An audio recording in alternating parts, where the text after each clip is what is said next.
I was standing at my kitchen sink on November 15th, 2024, at 4:17 in the afternoon, when I heard my daughter-in-law's voice slice through the wall like a blade.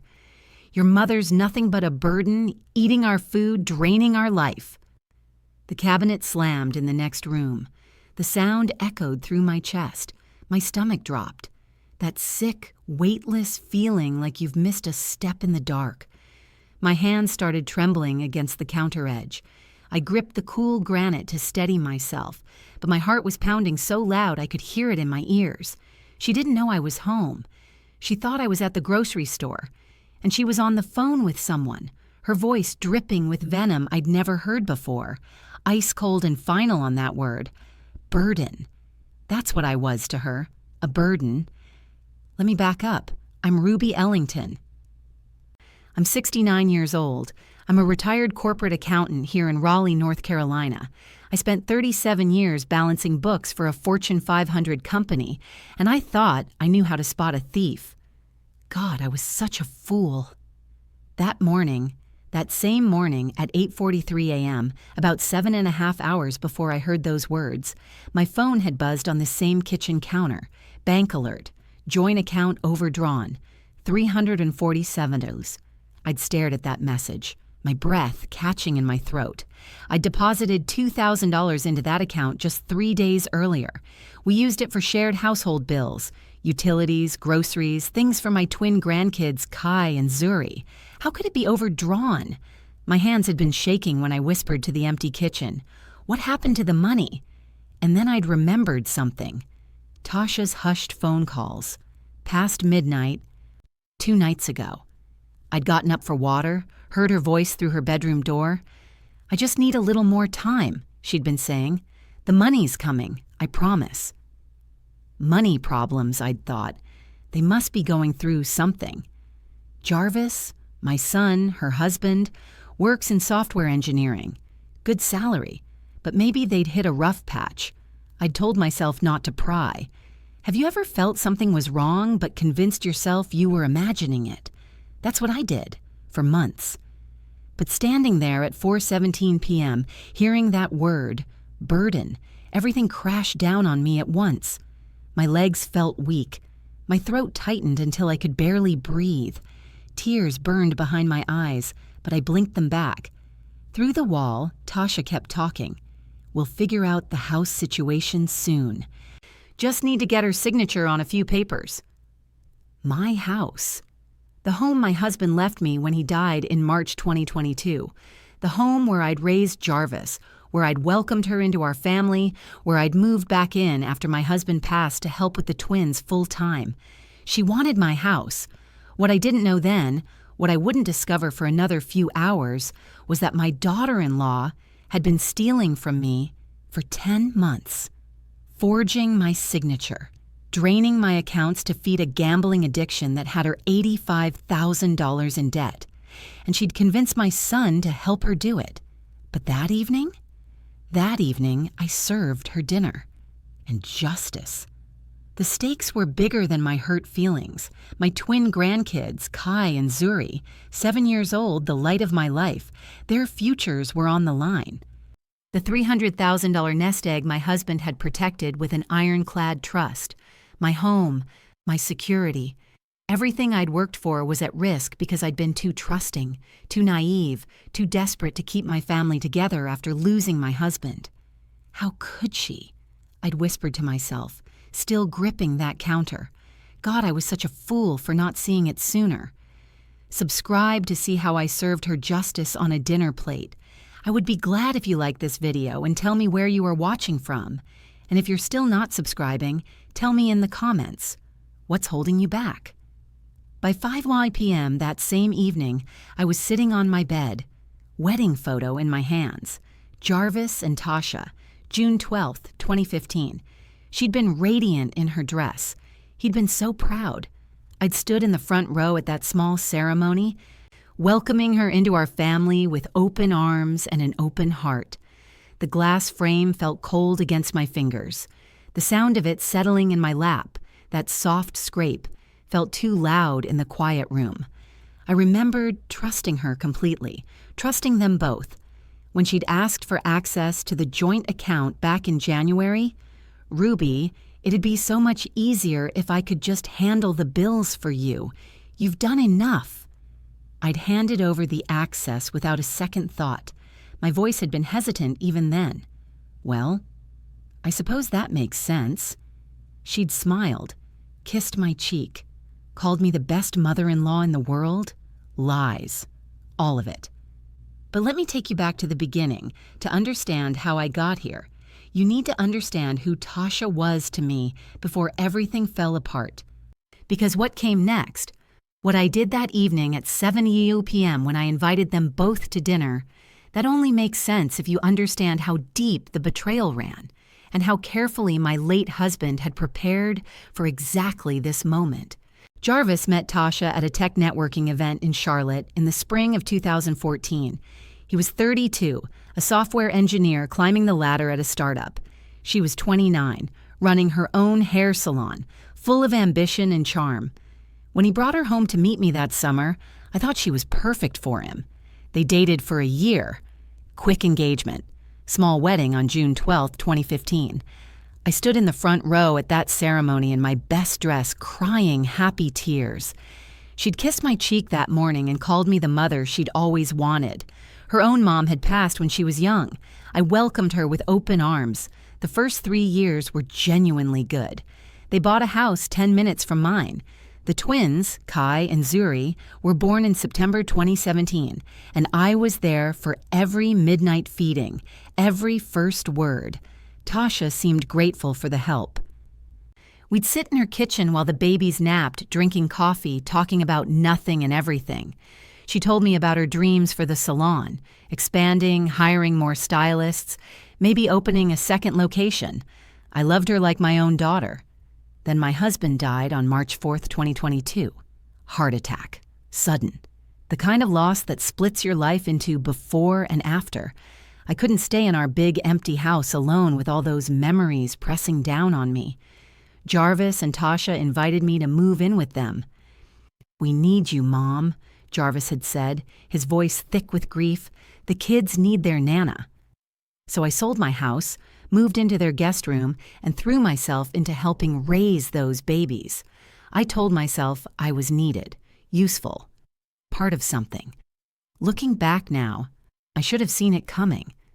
But then, about 10 months ago, January 2024, everything changed.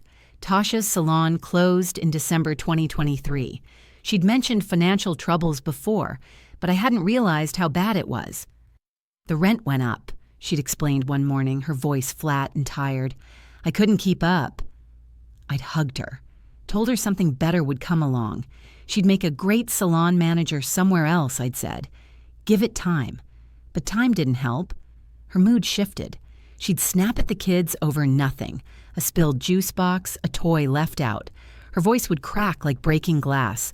Then she'd apologize minutes later, blaming stress. One evening in late January, she'd sat down at the kitchen table with me. The twins were in bed. Jarvis was working late. She'd slid a piece of paper across the table. Bank account paperwork. "Ruby, it'd be so much easier if I could just handle the bills for you," she'd said, her voice syrupy sweet. "You've done enough. You deserve to rest. Let me take this burden off your shoulders." Burden. She'd used that word even then. My hands had hesitated on the paper. Something in my gut had twisted, that sick, uncertain feeling. But her smile had been so warm, and I'd been so tired. Managing bills, keeping track of accounts, it all felt overwhelming after my husband's death. "Well," I'd said slowly, my voice uncertain, "I suppose that makes sense." I'd signed the forms, given her full access to the joint account we used for household expenses. The account that had $12,000 in it at the time. Every instinct was screaming, but I ignored it. "Thank you, Ruby," she'd said, standing up to leave. "You won't have to worry about a thing." The kitchen had felt too quiet after she left. I'd sat there in the silence, that twist in my gut refusing to go away. But I'd pushed it down, told myself I was being paranoid. She was family. Family doesn't steal from family. God, how naive I was. 2 days after I signed those account access forms, I started checking the statements online. Just to make sure everything was running smoothly, I told myself, nothing to worry about. March 8th, 2024, 11:23 p.m. I was sitting in my bedroom with my laptop, the glow of the screen the only light in the room. I logged into the joint account. My chest tightened the moment the page loaded. 3 transfers I didn't recognize. $4,200 on February 28th, $3,800 on March 1st, $4,500 on March 5th, all to something called T Ventures LLC. I clicked on each transaction, my fingers moving faster across the keyboard. The clicking sounds felt too loud in the quiet room. "What is T Ventures?" I whispered to myself. My breathing quickened. I'd never heard of this company, never authorized these transfers. $2,500 gone in less than a week. My stomach tightened. That same sick feeling I'd had when I signed the paperwork. But this was worse. This was proof that something was wrong. I tried to tell myself there had to be an explanation. Maybe it was for the kids' school activities. Maybe it was something Tasha had mentioned and I'd forgotten. But deep down, I knew. I knew, and I was too scared to admit it. 2 days later, March 10th, 2024, around 2:15 in the afternoon, I called my sister Delphine. She's 66, 3 years younger than me, retired from nursing at Duke Hospital. We'd always been close, and after my husband died, she'd been my rock. I was sitting in the living room, the twins at school, Tasha out job hunting. My hands were shaking as I dialed. "Delphine, I need your opinion on something," I said when she picked up. "What's wrong?" Her voice sharpened immediately. She always could hear the worry in my tone.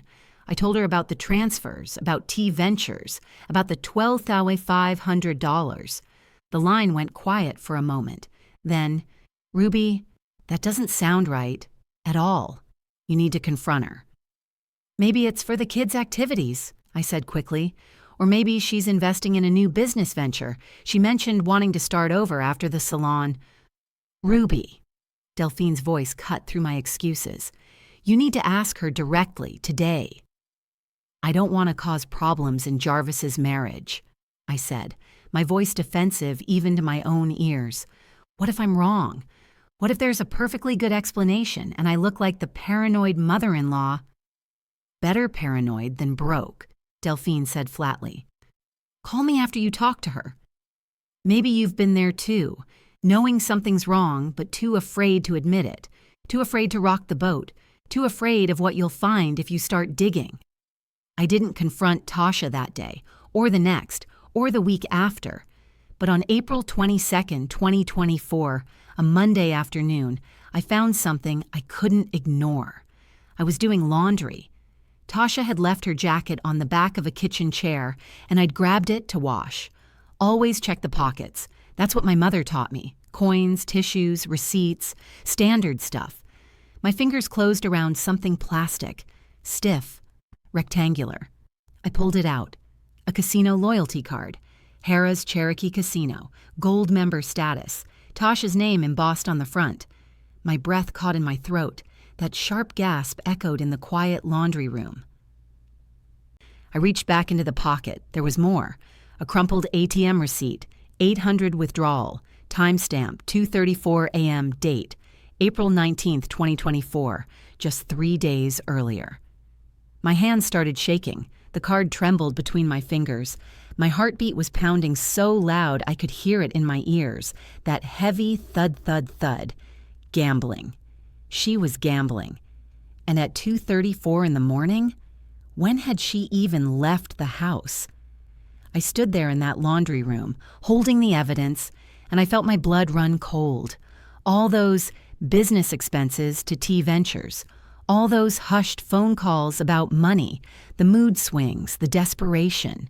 It was gambling. It had been gambling all along. The next evening, April 23rd, 2024, around 6:30 p.m., I couldn't stay quiet anymore. Jarvis was working late. The twins were at their friend's house for a play date. Tasha was in the kitchen making herself tea. I walked in, the casino card in my pocket, my heart hammering. "Tasha, I need to ask you about something." She turned toward me. "Sure, Ruby. What's up?" Her voice was light, casual. "I saw some transfers to T Ventures LLC," I said, forcing my voice steady. "Over $12,000. I don't remember discussing those." "Oh, those." She waved her hand dismissively. "Those are business expenses I'm tracking for tax purposes. From when I was closing down the salon. End-of-year stuff." Her voice was so smooth, so certain. Like she'd been expecting this conversation and had her answer prepared. "And..." I pulled the casino card from my pocket. "I found this in your jacket." For just a second there was silence. Then Tasha laughed. Actually laughed. "That's from years ago, Ruby. Before I even met Jarvis. I haven't been to a casino in forever. You're being paranoid." "There was an ATM receipt," I pressed, "from 3 days ago, 2:34 in the morning." Her voice shifted, cooled. "You're going through my things now? That's invasive, Ruby. Really invasive. I thought we had trust in this family." The words hit me like a slap. Invasive. Trust. She'd turned it around on me, made me the bad guy. "I was just doing laundry." "Checking pockets is one thing," she said, her voice patronizing now, like she was talking to a child. "But confronting me with accusations? After everything I'm going through? I lost my business, Ruby. I'm trying to find work, and now you're treating me like a criminal." My throat tightened. My voice wavered. I wanted to understand." "There's nothing to understand," she said flatly. "You're stressed. You're imagining problems that aren't there. Maybe you should talk to someone about anxiety." She walked out of the kitchen. I heard her footsteps heading upstairs, a door closing, click. And I stood there, feeling like I was losing my mind. Her lies get exposed. Subscribe to see her face justice. If you're still not subscribing, tell me in the comments. What's holding you back? 3 weeks later, May 15th, 2024, around 7:30 in the evening, I tried to talk to Jarvis. We were on the front porch. He'd just gotten home from work. The air was warm, cicadas buzzing in the trees. I'd been waiting for him, rehearsing what to say all day. "Son, I'm worried about some charges on the account," I started, my voice careful. "There's been a lot of money going out, and I don't understand." "Mom, please." His voice came out tight, defensive. "She's going through enough. Don't add to it." "But Jarvis, there's over $20,000 missing." "You're imagining things," he said, cutting me off. "Tasha's stressed about the job hunt. The last thing she needs is you accusing her of whatever you're accusing her of." I felt my throat close up. "I'm not accusing. I'm just asking." "Drop it, Mom." His voice had an edge now. Final. "Just drop it." The hurt silence that followed felt like it lasted forever. My own son, defending her, dismissing me. I'd raised him, changed his diapers, put him through college, and now he wouldn't even look at me when I asked a simple question about my own money. I felt completely alone. The evidence kept piling up. June 8th, 2024, a Saturday afternoon. The twins were at the park with Jarvis. Tasha was in her room. I was in the living room trying to pull up a recipe on the family iPad. I typed the first letter, R, into the browser. Autofill suggestions dropped down. My fingers froze. riverscasino.com, logged in as rubyellington55gmail.com, royalbet.net, logged in as rubyellington55gmail.com, reddogcasino.com, logged in as rubyellington.com. That clicking sound from the iPad keyboard felt deafening. My breathing started accelerating, short, shallow gasps. My email. She was using my email address to create gambling accounts. I clicked on the browser history with shaking hands. Page after page of betting sites, slots, blackjack, roulette, timestamps from 1:90 a.m., 2:30 a.m., 3:45 a.m., and the amounts: $500 bet, allowing $200 bet, $800 bet. I scrolled back 3 months, added it up in my head. The accountant training kicking in automatically, over $15,000 in bets, in 3 months, under my name. Jesus Christ, I whispered, my voice breaking. My vision blurred, not with tears, but with pure rage. My hands were shaking so hard the iPad nearly slipped from my grip. This wasn't just theft anymore. This was identity fraud. This was my reputation, my credit, my name being dragged through digital casinos at 3 a.m. while I slept down the hall. Looking back now, that's when I should have called the police. That's when I should have kicked her out. But I was still thinking about Jarvis, about the twins, about keeping the family together. God, what a fool I was. 4 months later, September 3rd, 2024, early evening, Tasha made her move on the house. I was sitting at the kitchen table with a cup of tea when she walked in with a folder. She slid it across the table toward me. That sliding sound, paper on wood, made my stomach drop before I even saw what it was. "What's this?" I asked. "House sale papers," she said, her voice matter of fact. "We need the equity, Ruby. Market's good right now. We could get $425,000 easy." I stared at the papers. My house. The house my husband and I bought in 1982. The house where I raised Jarvis. The house my husband explicitly left to me in his will with protections I wasn't supposed to need. "No," I said simply. "Ruby." "This is my home," I said, my voice firm despite the fear crawling up my spine. "My husband left it to me. It's not for sale." Her voice changed, hardened like steel. "You're being selfish. This is Jarvis's inheritance. We need this money now, not when you're dead. Sign the papers." "No, sign them, Ruby." Each word precise, cold. "It's for the family, for Kai and Zuri's future. Or are you going to sit in this big house alone while your grandchildren suffer?" The manipulation was so blatant it almost made me laugh. Almost. "My answer is no," I said, "and it will stay no." She snatched the papers back. The sound was sharp, angry. "Fine. We'll see about that." She walked out, left me sitting there, my hands wrapped around my teacup to stop them from shaking. But something had shifted. I wasn't just scared anymore. I was angry, and I was done being pushed around.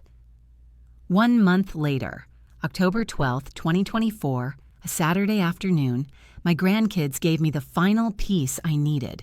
We were in the backyard. Kai and Zuri, 7 years old, playing with their toy trucks in the grass. I was sitting on the porch steps, watching them, trying to enjoy a moment of peace. "Nana," Kai said suddenly, his little voice so innocent. "Why does Mommy have 2 phones?" My heart stopped. "What do you mean, baby?" "Mommy has her regular phone," Zuri chimed in, "and a secret piggy bank phone." "A secret phone?" I kept my voice light, casual. "Where does she keep it?" "In her closet," Kai said, "behind the shoes in the box." "She only uses it at night," Zuri added, "when she thinks we're sleeping." Their voices were so sweet, so trusting. They had no idea what they'd just told me.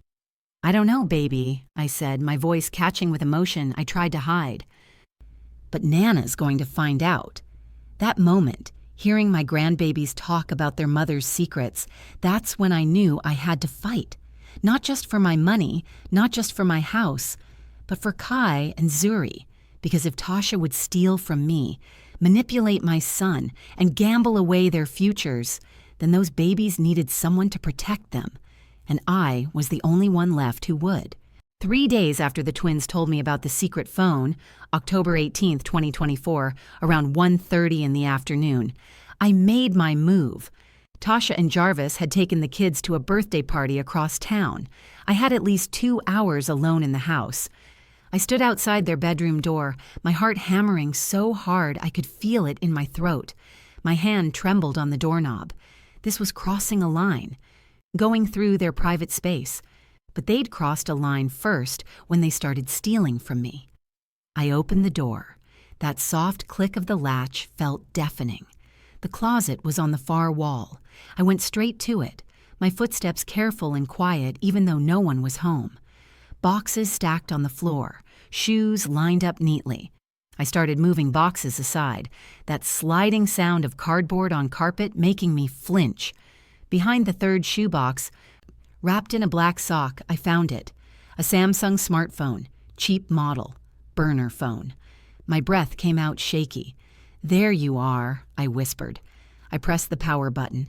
Lock screen appeared. 4-digit passcode required. I tried the twins' birthday. September 17th, 0917. The phone unlocked. That little digital chirp of success. My hands were shaking as I opened the apps.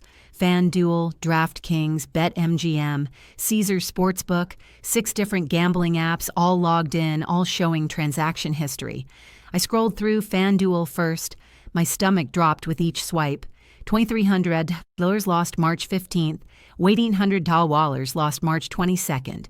$3,400 lost April 3rd. On and on and on. I opened my own phone with trembling fingers, started photographing everything. The lock screen, each app, each transaction history screen. That camera shutter sound, click, click, click, felt too loud. I added up the losses in my head as I went.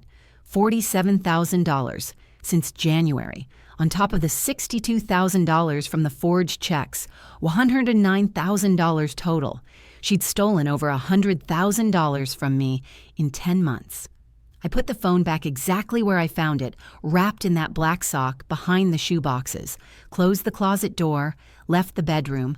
My legs were weak walking back to my own room, but I had proof now, undeniable, photographable proof. 2 days later, October 20th, 2024, 11:47 p.m., I was still awake in my bedroom, door locked, documents spread across my bed like evidence at a crime scene. 9 months of bank statements. I'd requested printed copies from the branch that morning, told the teller I needed them for my taxes. She'd given me January through September 2024. I had my reading glasses on, a yellow highlighter in one hand, a calculator in the other. The old accountant in me was back. 37 years of training kicked in like muscle memory. Check number 1847, February 12th. $4,200 to T Ventures, LLC. I held it up close, studied the signature line. That wasn't my signature. Close, but the R in Ruby was too looped, the E too sharp. Forged. I highlighted it yellow, wrote forged in red pen in the margin. That scratching sound of pen on paper was satisfying. Evidence building. Case strengthening. Check number 1851, February 19th. $5,800 to T Ventures, LLC. Forged signature again. Highlighted, marked. I went through every single statement, every single check. The papers rustled as I sorted them into piles. My calculator keys clicked with each addition. Occasionally, I'd gasp when the totals got higher. 12 forged checks, $62,000 total, all made out to T Ventures, LLC, Tasha's shell company. I opened my laptop, created a new Excel spreadsheet, typed in every transaction with clinical precision, date, check number, amount, payee, status, forged. 37 years as a corporate accountant taught me one thing: follow the money, and this money led straight to betrayal. By 1:15 a.m., I had a complete forensic accounting of Tasha's theft, organized, documented, ready for court if it came to that. I saved the file, backed it up to 3 different locations, printed 2 copies. I was ready. 3 days later, October 23rd, 2024, 9:15 in the morning, I locked my bedroom door and called Ellis Norwood. Ellis had been my husband's attorney for 20 years, handled the will, set up the trust after the twins were born. He was 55, calm voice, the kind of lawyer who never rushed. I trusted him completely. The phone rang 3 times. Then, "Ruby, good to hear from you." His voice was warm, reassuring. "Ellis, I need to talk to you about the trust my husband set up," I said, my voice trembling despite trying to stay calm, "and about some financial issues with my daughter-in-law." "I'm listening." I told him everything. The forged checks, the gambling, the $109,000, the hidden phone, the evidence I'd collected. The line was quiet for a moment, papers rustling on his end. Then, "Your husband was thorough, Ruby. The trust has teeth." My heart jumped. What kind of teeth? The kind that protect Kai and Zuri from unfit guardianship, Ellis said, his voice measured and professional. There's a parental misconduct clause. If either parent engages in fraud, gambling addiction, or financial abuse that endangers the children's welfare, their control of the trust funds is forfeited. Forfeited to who? To you, as backup guardian and trustee. I felt my breath catch. My husband had seen this coming. Somehow, he'd known to protect those babies even after he was gone. What do I need to do? I asked. Document everything before confronting her, Ellis said, which it sounds like you've already done. When you're ready, we'll execute the trust provisions. She'll lose access to the children's funds, and with the evidence you have, criminal charges are viable. I want to confront her, I said, my voice stronger now, with witnesses. Can you be available on speakerphone? Absolutely, when? Soon I'll let you know the exact day. Ruby, Ellis said, his voice softening, your husband would be proud of you. You're protecting those kids. My eyes burned with tears. Thank you, Ellis. 5 days later, October 28, 2024, 2 hours in the afternoon, I met Delphine at Cup of Joe, a coffee shop in downtown Raleigh. We sat in the back corner, away from other customers. The ambient noise, espresso machine hissing, murmured conversations, jazz playing softly, gave us privacy. I opened my laptop, showed her everything. The photographs of the hidden phone, the spreadsheet, the bank statements with my red pen marks. Delphine's voice came out in a fierce whisper. Oh, Ruby, oh my God, we're taking her down. November 15th, I said.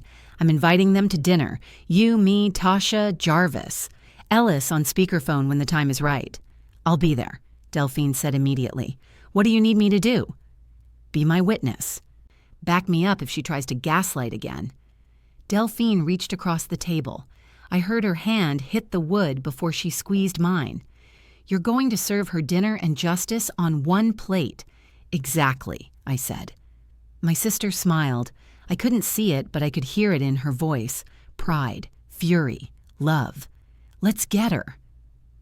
11 days before the dinner, November 8, 2024, around 8:30 in the evening, I stood in the hallway outside the living room with my phone in my hand, recording app open. The twins were asleep upstairs. Tasha and Jarvis thought I'd gone to bed early with a headache, but I was standing there in the dark hallway, my back pressed against the wall, my phone held up with trembling fingers. I could hear them through the doorway, talking in low voices. Not quite whispers, but quiet enough they thought no one would hear. My phone screen glowed faintly, recording 02.47, that little red dot pulsing. My hand over my mouth to keep from making any sound. Tasha's voice came through clearly. How much did you move today? Another $3,800, Jarvis said, my son's voice. My baby boy. Just take what we need for now. She'll never notice the difference. My heart cracked. Actually cracked. I felt it shatter in my chest. Your mother's too trusting, Tasha said, and I could hear the satisfaction in her tone. Always has been. I know, Jarvis said. His voice dropped lower. But I thought it'd stop after one more win. I thought you'd hit big and we could put it all back. It will, Tasha insisted. I've got a system now. I just need a little more capital. Tash, it's been 10 months. Don't start, she snapped. We're in this together. You signed off on those checks too. Silence. Then Jarvis. I know.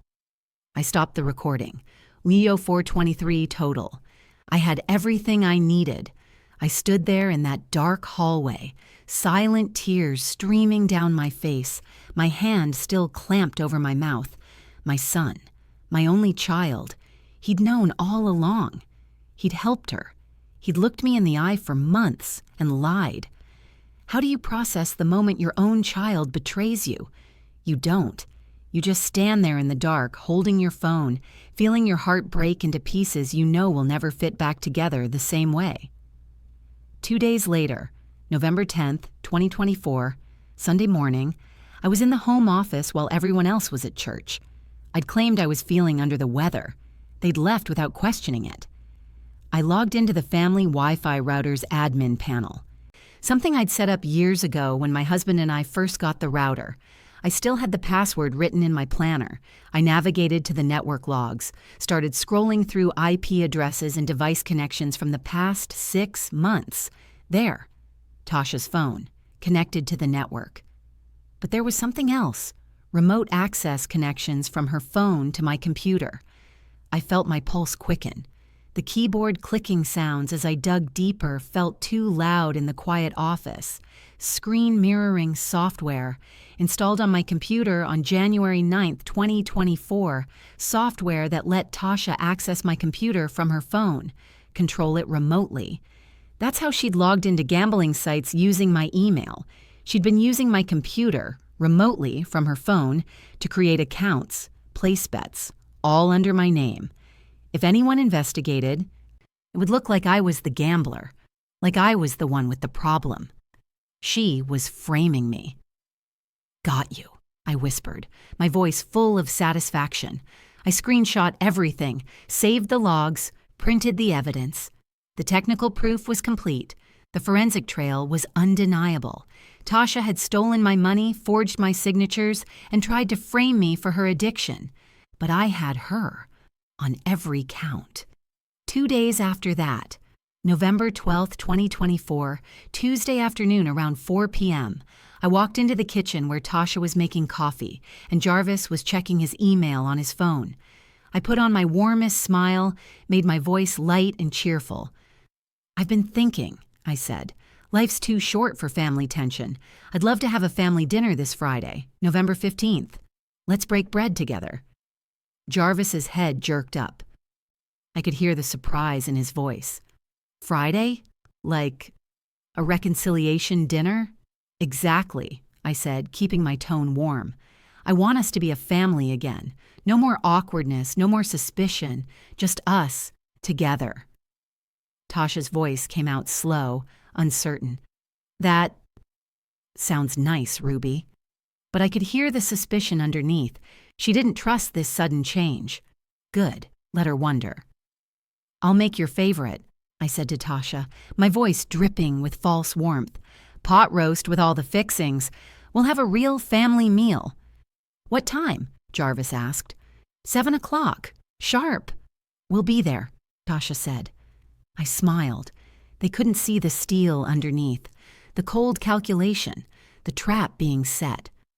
"Perfect," I said softly. "I can't wait." I walked out of the kitchen, my heart pounding with anticipation. 3 more days. 3 more days and I'd serve her everything she deserved. Dinner, evidence, witnesses, police, and justice. November 15th, 2024, 3 p.m. in the afternoon. I was standing in my kitchen, basting the turkey for the 3rd time. The smell of roasting meat and herbs filled the air. My hands were steady, no shaking, no fear, just cold, calculated purpose. Delphine arrived at 3:15. I heard her car pull up, her footsteps on the porch, her key turning in the lock. I'd given her a copy years ago. "You ready for this?" she asked, her voice low and fierce as she walked into the kitchen. I set down the basting brush, wiped my hands on my apron. I've been ready since I heard her call me a burden. "What time is Ellis calling?" 7:15, right on schedule. I pulled out the evidence folders I'd prepared. Bank statements, photographs of the hidden phone, the recorded conversation, IP logs, everything organized with tabs. "These go under the serving platter. When it's time, I'll reveal them."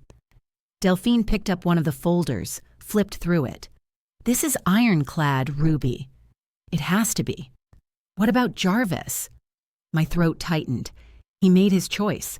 Now he faces the consequences. The oven timer beeped. I pulled the turkey out. Golden, perfect, 18 pounds of justice on a platter. "Let's serve her what she deserves," I said quietly. 3 hours and 50 minutes later, 6:50 p.m., the doorbell rang.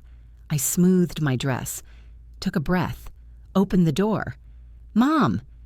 Jarvis's voice was bright, forced. "Something smells amazing." "Hey, Ruby," Tasha said, her smile not quite reaching her voice.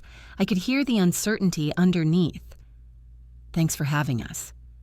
Come in," I said warmly, playing my part perfectly. "Dinner's almost ready." The twins were at the neighbor's house for a sleepover. I'd arranged that yesterday. This wasn't for children's ears. Footsteps on the hardwood, chairs scraping as everyone sat down at the dining room table. I'd set it formally, my good china, cloth napkins, candles lit. The turkey sat in the center, surrounded by mashed potatoes, green beans, cranberry sauce. Delphine was already seated, her voice pleasant. "How was traffic?" "Not bad," Jarvis said. Silverware clinked as people settled in. I started serving. Small talk filled the air. The weather, the twins' school play, Thanksgiving plans. All of us pretending everything was normal, but I could hear the tension underneath every word. Tasha's laugh was too loud. Jarvis kept clearing his throat. I served Tasha's plate first. Placed it in front of her with careful precision. "There you go," I said softly. "Eat up." Justice is served hot. Subscribe for the takedown. If you're still not subscribing, tell me in the comments. What's holding you back? 7:05 p.m. Everyone had food on their plates. Forks were raised, small talk continuing. Then I spoke, my voice calm, controlled, deadly. "Eat up, Tasha. You called me a burden. Now taste justice." The scraping of forks stopped. Silence crashed down like a weight. Tasha's fork froze halfway to her mouth. What are you talking about?" Her voice came out nervous with a forced laugh at the end. "November 15th, 4:17 this afternoon. I was standing in this kitchen." I kept my voice level, emotionless. "I heard you on the phone. Your mother's nothing but a burden, eating our food, draining our life. Ruby, don't." My voice cut like a blade. "Don't insult me with lies." I heard Jarvis's sharp intake of breath, that quick gasp of panic. Tasha set down her fork. The clink against the plate sounded too loud. "You must have misheard." "I didn't mishear anything." Delphine's voice came from the end of the table, supporting me. "Ruby's told me everything, Tasha. Everything." 7:08 p.m. Time to show my hand. I reached under the serving platter, pulled out the first folder, slid the bank statements across the table, that sliding sound of paper on wood. They stopped right in front of Tasha's plate. 12 forged checks, I said, my voice clinical now, professional, the accountant in me taking over. $62,000 all made out to T Ventures LLC, your shell company. And every single one has your handwriting on my signature line. Tasha's breathing accelerated. I could hear it. Short, shallow gasps. Those were legitimate business expenses I was tracking. For a gambling addiction? I pulled out the casino loyalty card, set it on top of the statements. Harrah's Cherokee, gold member, try again. Her voice stammered. That's old, from before. I slid my phone across next. The betting app screenshots displayed clearly. These are from your hidden phone, the one you kept behind your shoes. FanDuel, DraftKings, BetMGM, $47,000 in losses since January. How did you get into your phone? I smiled. No warmth in it. You used the twins' birthday as your passcode, September 17th, 0917. Jarvis's voice came out weak, cracking. Mom, maybe there's an explanation. Oh, there's an explanation. I pulled out the final document, the IP logs. Tasha installed screen mirroring software on my computer. She used my email to create gambling accounts. She was framing me. If anyone investigated, it would look like I was the addict, like I was the thief. The papers sat there between us on the table, evidence stacked like a prosecution case. T Ventures LLC, I said, my voice hard. That's you, isn't it, Tasha? She was shaking now. I could hear the tremor in her voice. You needed to fund your gambling habit, I finished. So you stole from me, forged my signatures, used my identity, and then you called me a burden. Delphine's satisfied exhale was audible. that long breath of vindication. Tasha's voice rose, desperate. "You don't understand. We were drowning. The salon failed. We had bills. So you stole from a 69-year-old widow." My voice dropped to ice. "From your husband's mother, from your children's grandmother." Silence, heavy and damning. Then Jarvis whispered, "Tasha, tell me this isn't true." But we all knew it was. 7:12 p.m.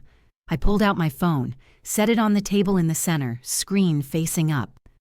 "There's one more thing you need to hear," I said. I pressed play.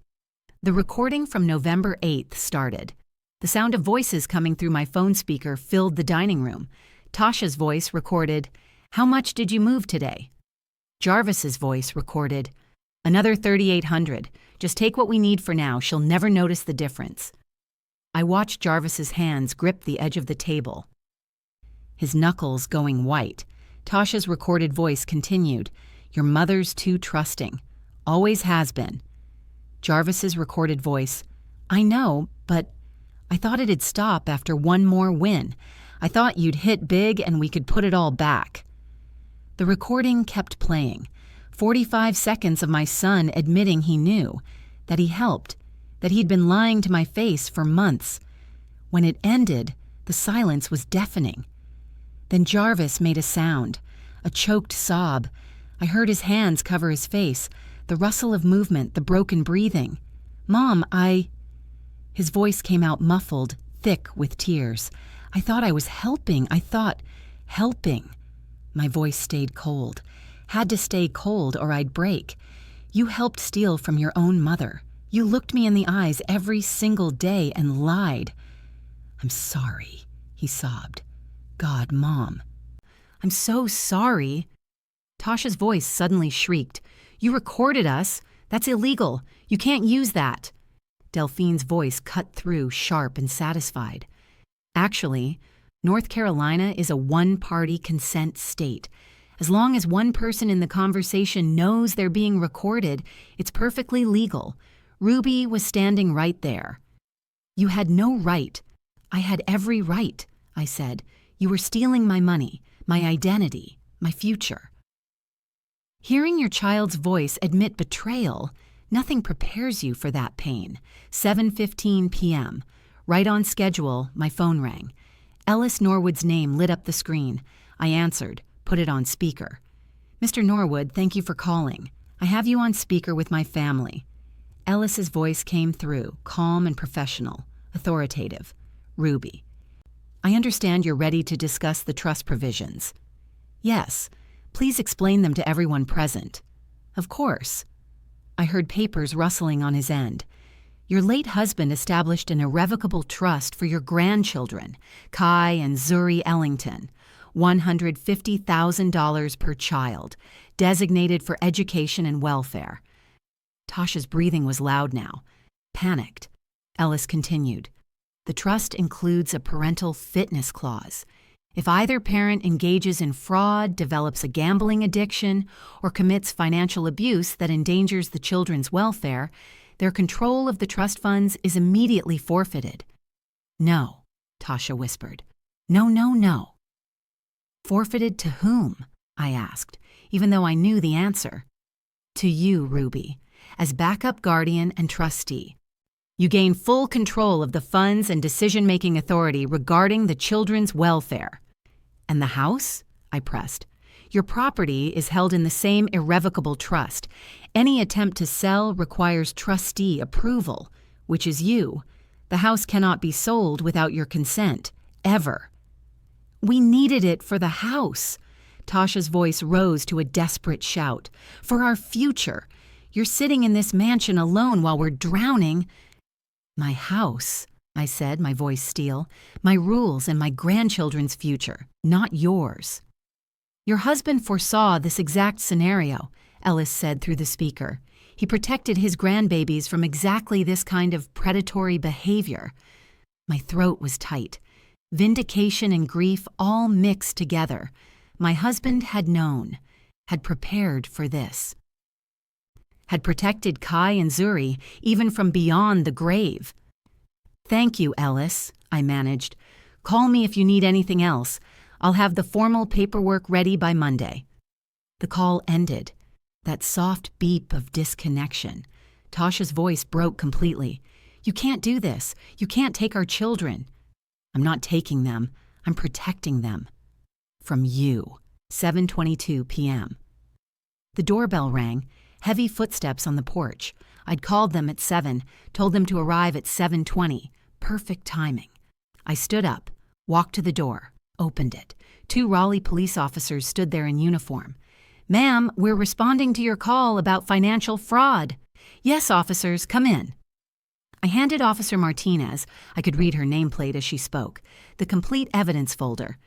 These documents show 12 counts of forgery, identity theft, and financial fraud totaling over $100,000. Their footsteps were heavy on my hardwood as they entered the dining room. Their police radios crackled with static. "Tasha Ellington?" Officer Martinez asked. Tasha's voice came out high, panicked. "Yes?" "Ma'am, you're under arrest for financial fraud, forgery, and identity theft." "This is insane," Tasha screamed. "She's a lying old hag. She's senile. She doesn't know what she's talking about." The handcuffs clicked. That metallic snap. "The bank forensics will prove everything," I said, my voice cold and final. "Every forged signature, every stolen dollar, every lie." Tasha was sobbing now. Ugly, desperate sobs. The officers were reading her rights. Radio static, footsteps toward the door. Jarvis just sat there, frozen, not defending her, not stopping them. Just sitting there with his hands over his face, crying. I felt Delphine's hand land on my shoulder, that solid weight of sisterly support, the sound of those handcuffs clicking shut, vindication and heartbreak in one metallic snap. The front door closed behind them. The police car started. Sirens faded into the distance, and it was over. Justice had been served. If I'd acted sooner, if I'd trusted my instincts back in January, maybe we could have avoided this moment. But I'd been too afraid to see the truth. 1 week later, November 22nd, 2024, 10 a.m. in the morning, I walked into First National Bank in downtown Raleigh. The bank manager, Vaughn Hollister, met me in his office. He was 48, professional voice, and he'd been handling my fraud case personally. Papers shuffled across his desk as he pulled out the final documentation. "Mrs. Ellington, we've completed our investigation. I want to apologize on behalf of First National. This should never have happened." "What's the outcome?" I asked, my hands folded in my lap. "Your account has been fully restored. All $62,000. Every forged check has been voided." He slid a bank statement across to me. "We've also enhanced your account security. Tasha Ellington has been permanently removed from all access." I felt my shoulders drop. That relieved sigh escaped before I could stop it. "Thank you, Vaughn." "And Mrs. Ellington?" His voice was firm. "The bank is pressing charges as well, separate from your criminal complaint. She won't be accessing anyone's accounts again." The pen scratched as I signed the final papers. My money back. My security restored. One piece of justice complete. 3 weeks after that, December 10th, 2024, 3 p.m. in the afternoon, I sat in a family therapy office with Jarvis, Delphine, and Dr. Helena Cross. Jarvis had filed for divorce on December 1st. He was fighting for full custody of the twins, and he'd asked if I'd come to therapy with him to try to repair what he'd broken. Dr. Cross's voice was calm, mediating. "Jarvis, you wanted to start by speaking to your mother." I heard him take a shaky breath. Then the tissue box slid across the table toward him. "Mom, I failed you." His voice broke. I could hear tears in every word. I knew something was wrong, and I just kept hoping it would stop, that Tasha would get one big win and we could put everything back. "You chose her lies over my truth," I said quietly. My throat was tight. "I know." He was crying now, full sobs. "And I'll spend the rest of my life making it up to you and the kids. I swear to God, Mom, I'll do whatever it takes." My own voice cracked. "You're still my son. But trust, That's earned back slowly, very slowly. I understand. The twins need their father, I continued, so we'll work on this, for them. Dr. Cross spoke softly. This is an important first step. Ruby, are you willing to allow supervised visitation? Yes, I said, supervised, with me present. Thank you, Jarvis whispered. Delphine's supportive murmur came from beside me. Her hand found mine and squeezed. Forgiving family is the hardest work, but for Kai and Zuri, I had to try. 10 days later, December 20th, 2024, 11 in the morning, we met at Pullin Park for our first supervised visit. The sound of children playing filled the air, birds chirping, swing chains creaking. Normal park sounds that felt almost foreign after everything we'd been through. The twins saw me and ran over. Their excited voices calling, "Nana," made my heart swell. "Nana," Zuri crashed into me for a hug. "We missed you so much." "I missed you too, sweet girl," I said, holding her tight. Kai wrapped his arms around my waist. "Nana, are you okay? Daddy said you were sick." "I'm fine now, baby. Nana's safe. And more importantly, you're safe." They pulled back, and Kai's voice went quiet. "Is Mommy coming back?" I heard Jarvis move closer. He knelt down so he was at their level. "Mommy made some bad choices, buddy. She's going to be away for a while. But you two are loved, always, by me and by Nana." "We get to live with you forever, Nana?" Zuri asked. "For as long as you need me," I said, my voice warm with promise. Kai tugged my hand. "Can we go on the swings?" "Absolutely." As the twins ran toward the playground, their laughter ringing out, Jarvis spoke softly beside me. "Thank you, Mom, for not shutting me out completely." "Thank you for protecting them," I said, "for choosing them over her." "Should have chosen you all along." "Yes, you should have." We stood there in the December cold, watching the twins play. Rebuilding something broken, one supervised visit at a time. 10 days after that, December 30th, 2024, 2 in the afternoon, I sat in Wake County Courthouse for Tasha's sentencing hearing. Judge Patricia Brennan presided, 64 years old, her voice firm and authoritative. The gavel had banged to start the proceedings, and now the courtroom sat in tense silence. "Mrs. Tasha Ellington," Judge Brennan said, reviewing the case file. "You have been convicted of 12 counts of forgery, identity theft, and elder financial abuse, totaling $62,000. The evidence shows a calculated pattern of exploitation, driven by gambling addiction." Tasha's public defender stood. "Your Honor, my client was in the throes of addiction. We ask for leniency." Denied. The judge's voice cut through. "Addiction is not a license to destroy family trust and steal from vulnerable seniors." Tasha was crying, those same manipulative sobs I'd heard at the dinner table. "I was desperate, Your Honor. I didn't know what else to do." "Desperation doesn't justify stealing from your children's grandmother," Judge Brennan said coldly. "This court sentences you to 5 years supervised probation, full restitution of $62,000, mandatory gambling addiction treatment, and a permanent no-contact order regarding Ruby Ellington and her grandchildren." The gavel banged again. "Final." "Mrs. Ellington," the judge said, turning to me, "do you wish to make a victim impact statement?" I stood up. My voice was steady, strong. "She called me a burden. For months, she made me feel like I was the problem. But the real burden was carrying her secrets while protecting my family from her addiction. I'm grateful for this court's justice." Delphine's hand squeezed mine as I sat back down. That solid, supportive pressure. It was over. Truly over. The next evening, December 31st, 2024, New Year's Eve, I hosted a small gathering at my home. Kai and Zuri were decorating the living room with streamers, their laughter filling the house. New Year's music played softly in the background. Delphine was in the kitchen with me, helping prep snacks. "You saved those babies' future, Ruby," she said, her voice warm with pride. "We saved it," I corrected. "I couldn't have done it without you." The champagne glasses clinked as we toasted. People ask if I regret taking her down.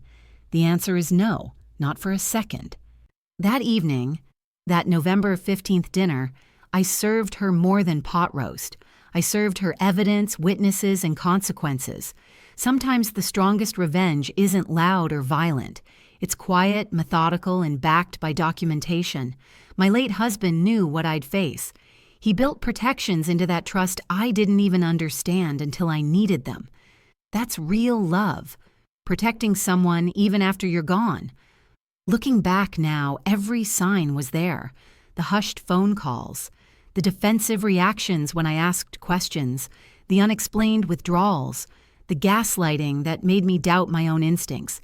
If you're living with someone who makes you feel like a burden while stealing your security, listen to me. Document everything, screenshots, bank statements, voice recordings. Trust your gut instincts. You're not paranoid. You're protecting yourself. Financial abuse happens in families every single day. Don't ignore red flags because you love someone. Love doesn't steal. Love doesn't gaslight. Love doesn't forge your signature. Today, Kai and Zuri are thriving. Their trust funds are protected. Jarvis is rebuilding trust, one supervised visit at a time. And me? I'm 69 years old and I'm just getting started. I've launched community workshops called Protecting Your Legacy, teaching other seniors how to spot financial abuse before it's too late. Turns out, this accountant still has some fight left. Justice doesn't always look like revenge. Sometimes it looks like a turkey dinner and the truth served on fine china. Thank you so much for watching till the end. If you enjoyed this story, please subscribe and turn on the notification bell so you won't miss the next one. Drop your country flag and location in the comments. I'd love to know where you're watching from. And if you're still not subscribed, seriously, what's stopping you? Your feedback means a lot and helps me improve every story.